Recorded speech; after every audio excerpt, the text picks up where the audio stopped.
Hey guys, what's up? It's Rain Lee and welcome to my YouTube channel. So if this is your first time here, don't forget to leave a like, subscribe and turn on notifications.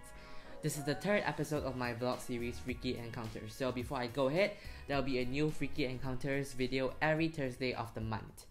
So Freaky Encounters is basically about paranormal experiences, scary experiences and heart-stopping moments I've had in life so far. It was one afternoon after school. I was only in my first year of primary school. After school, I was sent for meditation classes. My dad dropped me and my mom off at the Buddhist center, and I was about to start the meditation session when my dad rushed back and told us two words that I never wish to hear today again. Mom collapsed. My mom looked worried and asked, "Whose mother? Yours or mine?" My dad replied, "Yours." I was confused by the situation and I had no idea what was happening. I asked my mom, "What is happening?"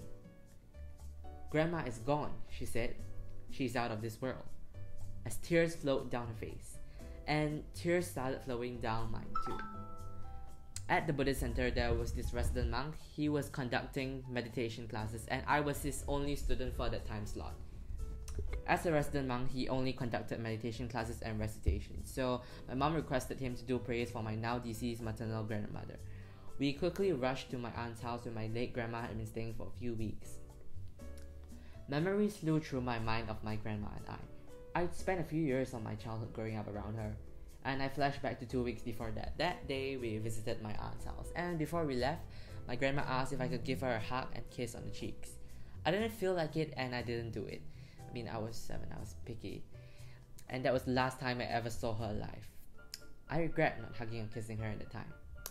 We held a funeral a few days after she died, and when we whispered our last words to her in our coffin, I whispered in Mandarin and said, "Sorry for not hugging or kissing you. I'll miss you." The day we proceeded to cremate her body, where we recited prayers for her, for the last time, my voice was the loudest, according to my relatives. 2 weeks later, we proceeded back to her hometown to throw her ashes into the sea. After we came back, all her relatives and family members were at her house for a while, all talking with each other, celebrating her life. Everyone had someone to talk to, except me.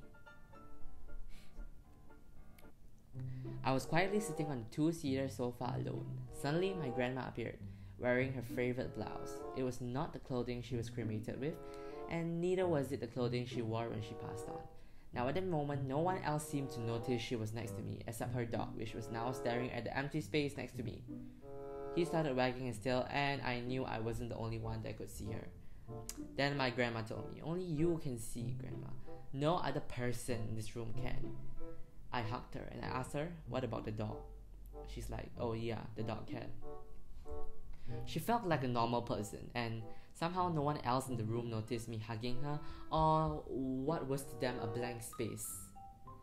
We chatted for a brief moment. She said, "Grandma will go to a better place, it's just a matter of time." And she said, "Bye, I have to go." Just like that, she disappeared.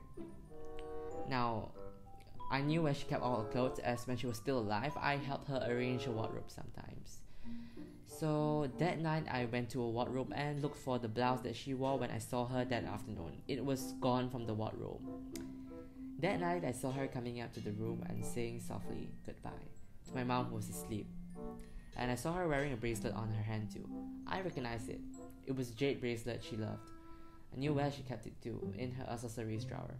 The next morning, I opened up her drawer and the jade bracelet was gone too. My auntie, who constantly dreamt about my grandma, had a final dream years later of her being reborn in a better place, like I think 7 years later.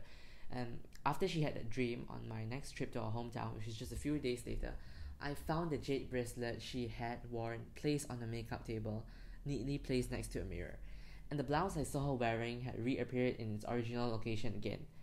Considering this was after most of the clothes had been transferred to storage or donated to a charity, I knew she had returned for the last time. So if you guys enjoyed that, don't forget to leave a like, subscribe, and turn on notifications. And yeah, comment down below what you guys think of this freaky encounter, or rather, I don't know, it's like more pleasing than freaky. Because when you see your dead relative for the last time, it gives you more like a warm feeling. But if you guys like that, don't forget to leave a like, subscribe, and turn on notifications, and see you guys next time.